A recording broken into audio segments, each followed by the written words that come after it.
హాస్పిటల్లో అతను చూపించుకోవడానికి ఎలిజిబుల్ అవుతాడో లేదో కూడా మనకు తెలియదు కదా. ఎందుకంటే ఈ ప్రైవేట్ ఇన్సూరెన్స్ కంపెనీస్ వచ్చేసరికి ఏం చేస్తాయి, అనేక రకాల క్రైటీరియా 100 పేపర్లు ఉంటాయి.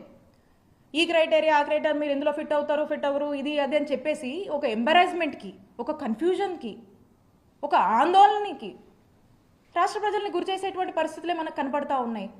కాబట్టి పేదవాడి ఆరోగ్యం పట్ల పూర్తిగా కూడా నిర్లక్ష్యం అనేది స్పష్టంగా కూటమి ప్రభుత్వం వచ్చాక మనకు అర్థమవుతా ఉంది. ఇప్పుడు వారి మాటల్లో స్పష్టమవుతా ఉంది. అంటే రేపు ఈ పేదవాడి పరిస్థితి ఏంటి, ఎక్కడికి వెళ్ళాలి, ఎవరు బాధ్యత తీసుకుంటారు? ఆనాడు వైఎస్ రాజశేఖర రెడ్డి గారు రాష్ట్రంలో ఉన్నటువంటి ప్రతి ఒక్కరిలో నాకేదన్నా అయితే మా ప్రభుత్వం ఉంది, మా ప్రభుత్వము నాకేదన్నా అనారోగ్యం వస్తే ఆరోగ్యశ్రీ కింద నాకు భరోసానిస్తుంది, నా కుటుంబ సభ్యులకు ఏదైనా అయితే ఆరోగ్యశ్రీ కింద భరోసానిచ్చి మేము ఉచితంగా వైద్యము చేసుకునేటువంటి అవకాశం మా ప్రభుత్వం కల్పిస్తుంది అనేటువంటి గుండె ధైర్యంతో పేదవాడు ఒక భరోసాతో ఉంటాడు.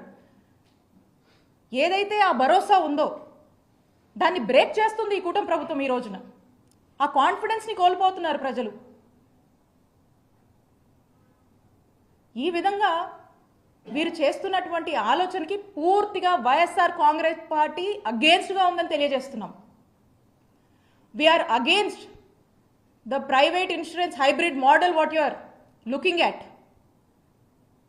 మేము డిమాండ్ చేస్తూ ఉన్నాము, ఆరోగ్యశ్రీ ట్రస్ట్ కింద ఏదైతే 90% మంది కుటుంబాలని ఈ రాష్ట్రంలో కవర్ చేస్తూ అవుట్ ఆఫ్ పాకెట్ ఎక్స్పెండిచర్ లేకుండా పేదవాడు సంతోషంగా ఈ రోజున హాస్పిటల్కి వెళ్ళి ఎక్కడంటే అక్కడ ఉచితంగా వైద్య సేవలు అందుకునేటువంటి పరిస్థితుల్లోంచి ఇలాంటి ఊబిలోకి మీరు ఒక థర్డ్ పార్టీ ఎంగేజ్మెంట్ పెట్టుకొని అక్కడికి మీరు నెట్టేయడము, వాళ్ళకి ఎటువంటి భరోసాని కల్పించకుండా మరి ఈరోజు ఇలాంటి పరిస్థితుల్లో రాష్ట్ర ప్రజలను మీరు మిగిల్చమనే దానికి వీఆర్ టోటలీ అగేన్స్ట్.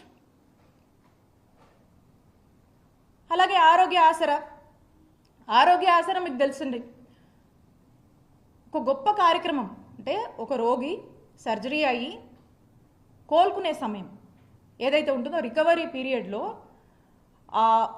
ఆ యొక్క డాక్టర్ రికమెండేషన్ మేరకు తను ఆ రికవరీ టైంలో వేజ్ లాస్ అవుతుంది కాబట్టి పర్ డే 225 రూపాయల నుంచి గరిష్టంగా 5,000 రూపాయల వరకు కూడా ఆరోగ్య ఆసరా అనే పేరుతో ఫినాన్షియల్ అసిస్టెన్స్ మనం ఇస్తుంటాం. ఈరోజు దాని ఊసే లేదు. నోబడీ ఈజ్ గెటింగ్, ఎక్కడ లేదు దాని ప్రస్తావన. సో టోటల్గా కూడా ఆరోగ్యశ్రీ ట్రస్ట్ నిర్వీర్యం చేసేటువంటి కార్యక్రమం ఏంటండి ఇన్సూరెన్స్ మోడల్ అసలుకి? ఈ రోజున ఆరోగ్యశ్రీని ఆనాడు వైఎస్ఆర్ గారు మొదలుపెట్టిన దగ్గర నుంచి జగన్మోహన్ రెడ్డి గారి ప్రభుత్వం వరకు మీరు చూసినట్టయితే ఆరోగ్యశ్రీ ట్రస్ట్ని ఎంత ఒక ముఖ్యమంత్రి ఎంత స్ట్రెంగ్తన్ చేయగలుగుతాడో అంతలా ఆరోగ్యశ్రీ ట్రస్ట్ని స్ట్రెంగ్తన్ చేసినటువంటి ఏకైక ప్రభుత్వం జగనన్న ప్రభుత్వం అని ఎప్పటికీ ఎవరిని అడిగినా కూడా ప్రతి పేదవాడు కూడా చెప్పేటువంటి భరోసాని నమ్మకాన్ని జగనన్న ప్రభుత్వం కలిగించింది. ఈరోజు మనకు ఆరోగ్యశ్రీ ట్రస్ట్ కింద ఎంతోమంది ఎంప్లాయీస్ పనిచేస్తూ ఉన్నారు. కాల్ సెంటర్స్ పనిచేస్తున్నాయి, ఎమర్జెన్సీ కాల్ సెంటర్స్ పనిచేస్తున్నాయి, అండ్ ఎస్పెషల్లీ ప్రెగ్నెంట్ ఉమెన్కి సపోర్ట్ సిస్టమ్కి పనిచేస్తూ ఉన్నాయి. ఏదన్నా ఏ హాస్పిటల్కి వెళ్ళాలని ఈ రోజున ఎవరు ఫోన్ చేసినా కూడా మీరు ఎక్కడ ఉంటారు పలానా హాస్పిటల్కి వెళ్ళాలని రౌట్ చేసే సిస్టమ్స్ని ఈరోజు పనిచేస్తున్నాయి మన దగ్గర. అలాగే ఈ అన్ని సిస్టమ్స్ మనం పెట్టినటువంటి సిస్టమ్స్ని మెయింటైన్ అండ్ మానిటర్ చేస్తున్నాం. మళ్ళీ ఇవి సరిగా పనిచేస్తున్నాయి మనమే ఒక క్రాస్ చెక్ మెకానిజం పెట్టుకొని ఇవి బాగానే ఫంక్షన్ అవుతున్నాయా, బాగానే పనిచేస్తున్నాయా, ప్రజలకి సరైన టైంలోనే అన్నీ మనము అందించగలుగుతున్నామా, అంబులెన్స్లు కరెక్ట్గానే వెళ్తున్నాయా, ఏ హాస్పిటల్కి వెళ్తున్నారో అవన్నీ కూడా మనం ప్రాపర్గా ఒక గైడెన్స్ ఇచ్చి రౌట్ చేస్తూ దీన్ని మనమే మానిటర్ చేసుకుంటున్నాము. ఇంత పెద్ద వ్యవస్థని, ఇన్ఫ్రాస్ట్రక్చర్ ఫెసిలిటీస్ని, ఇంత పెద్ద మెకానిజంని మనం క్రియేట్ చేసి దీన్ని స్ట్రెంగ్తన్ చేస్తూ ప్రజల్లో ఒక భరోసా కల్పిస్తూ మనం వైద్య సేవలు అందిస్తుంటే ఇంత సిస్టమ్ని కాదని, ఇంత మెకానిజంని, ఇన్ని ఇన్ఫ్రాస్ట్రక్చర్ ఫెసిలిటీస్ మన దగ్గర ఉండగా కూడా దీన్ని ఒక అసైడ్ పక్కన పెట్టి ఈరోజు హైబ్రిడ్ మోడల్ అని చెప్పేసి, ప్రైవేట్ ఇన్సూరెన్స్ మోడల్ అని చెప్పేసి ఎందుకు వాళ్ళ వైపు చూస్తున్నారు? అంత అవసరం ఏమొచ్చింది అంటే బేసికల్గా మనము ఈ బాధ్యత నుంచి తప్పుకుంటున్నాము. We're not responsible to the public అనే కదా మీరు మెసేజ్ ఇస్తున్నారు. ప్రజల ఆరోగ్యం మా బాధ్యత కాదు, మేము ఓ ప్రైవేట్ ఇన్సూరెన్స్ కంపెనీకి అప్పచెప్పాము, ఇక వాళ్ళు చూసుకుంటారు అనేది కదా మీరు ఇస్తున్నటువంటి మెసేజ్, అంతే కదా? ఇది ఎంతవరకు కరెక్ట్ అని కూటమి ప్రభుత్వాన్ని మేము ప్రశ్నిస్తున్నాం. ఈ ఇన్సూరెన్స్ మోడల్ గురించే చూసుకుందాము. మనం చూస్తూ ఉన్నాము కొన్ని స్టేట్స్ నిజంగానే ఈ ఇన్సూరెన్స్ మోడల్ మహారాష్ట్ర, కేరళ వాళ్ళు ట్రై చేసి ఏం చేసాయి, చివరికి క్యాన్సిల్ చేసుకుని మళ్ళీ ట్రస్ట్ మోడల్కే వచ్చి ట్రస్ట్ పద్ధతిలోనే మళ్ళీ ఇప్పుడు వైద్య సేవలు అందిస్తున్నారు. వర్కౌట్ అవ్వలే. This private insurance model is the failure model.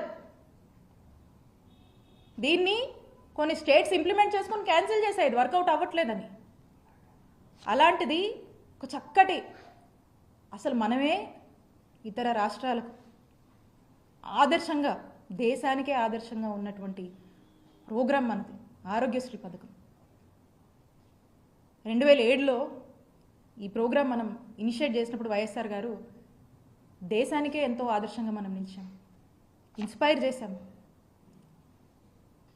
మరి అలాంటి ఒక గొప్ప ప్రోగ్రామ్ని మనం ఈరోజు కాదనుకొని దీని మీద ఫోకస్ చేయకుండా దీన్ని వీలైతే ఇంకొంచెం స్ట్రెంగ్తన్ చేద్దామనేటువంటి ఆలోచన నుంచి వైదొలిగి ఈ రోజున ఇంకో పద్ధతిలో ఇంకో థర్డ్ పార్టీ ఎంగేజ్మెంట్స్కి అప్పజెప్పి, ఒక ప్రైవేట్ ఇన్సూరెన్స్ వాళ్ళకి అప్పజెప్పి, ఒక బిజినెస్ మోటోని మనం ఎంకరేజ్ చేస్తూ, వాళ్ళకు ఓవర్ హెడ్స్ ఉంటాయి కదా, ఎంత కాదన్నా వాళ్ళకు ఓవర్ హెడ్స్ ఉంటాయి కదా, మరి ఆ ఓవర్ హెడ్స్కి ఎంతో అంత ఖర్చు అవుతుంది కదా, ఎంతో కొంత బిజినెస్ మోడల్లో వాళ్ళు రన్ చేసుకోవాలి కదా.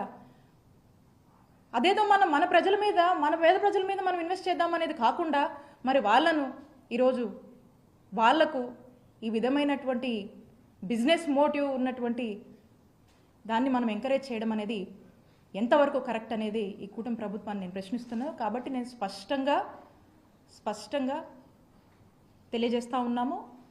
నెట్వర్క్ హాస్పిటల్కి సంబంధించి ఏదైతే పెండింగ్ బకాయిలు 3,000 కోట్లు ఉన్నాయో ఇమీడియట్గా చెల్లించి వాటిని ఫంక్షనింగ్లోకి తీసుకురావాలి అని చెప్పి వైఎస్ఆర్ కాంగ్రెస్ పార్టీ డిమాండ్ చేస్తూ ఉంది.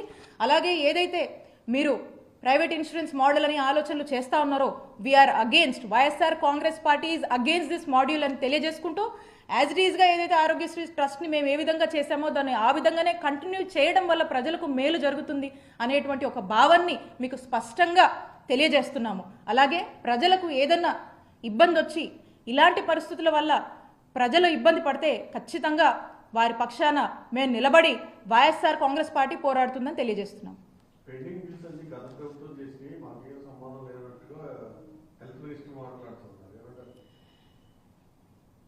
అన్న మీ అందరికీ తెలుసు, అంటే మేము వైఎస్ఆర్ కాంగ్రెస్ పార్టీ జగనన్న ప్రభుత్వము అధికారంలోకి వచ్చినప్పుడు, అంటే 2019లో మేము వచ్చినప్పుడు 632 కోట్లు అంటే గత ప్రభుత్వం ఏదైతే వారి యొక్క బకాయిలు ఉన్నాయో 632 కోట్ల బకాయిలు మేము కట్టాము. మేము అధికారంలోకి వచ్చిన వెంటనే మేము కట్టి, తర్వాత ఇది కంటిన్యూస్ ప్రాసెస్ ఇంకా వస్తూ ఉంటాయి. కట్టి ఎక్కడ ఆ రోజు నుంచి కూడా, ఇందాక కూడా చెప్పాను కదా, కోవిడ్ లాంటి సిచ్యువేషన్స్లో కూడా ఎంత ఖర్చు అయినా కూడా దాంట్లో కూడా ఎక్కడ ఇబ్బంది రాకుండా మేము ఈ నెట్వర్క్ హాస్పిటల్స్ని ఇంకా కూడా వాళ్ళు ఎక్స్పాండ్ చేసుకుంటూ మళ్ళీ మేము స్ట్రెంగ్తన్ చేస్తూ ఏ విధంగా కూడా మేము చేసుకొచ్చామో మీరు చూసారు. అయితే ఇక్కడ మీకు ఒక విషయం చెప్పాలి, ఏ ప్రభుత్వం అయినా కూడా ఒక ప్రభుత్వం మారి ఇంకొక ప్రభుత్వం వస్తున్నప్పుడు మరి ఆ ప్రభుత్వము మరి ఆ యొక్క ముఖ్యమంత్రి వచ్చి ఇంత బిల్లు ఉందని ఏమి సెటిల్ చేసి ఏం పెట్టిపోరు. ఆ ఏదైతే ఉన్నాయో ఆ పెండింగ్స్ ఏదైతే ఉన్నాయో వచ్చినటువంటి కొత్త ప్రభుత్వం బాధ్యత తీసుకొని వాటిని కట్టి ప్రజలకు అంతరాయం లేకుండా, ఇంటరప్షన్ లేకుండా ప్రభుత్వాన్ని ముందుకు నడపాల్సినటువంటి బాధ్యత ఉన్నటువంటి ప్రభుత్వానిదని గుర్తు చేస్తా ఉన్నాను.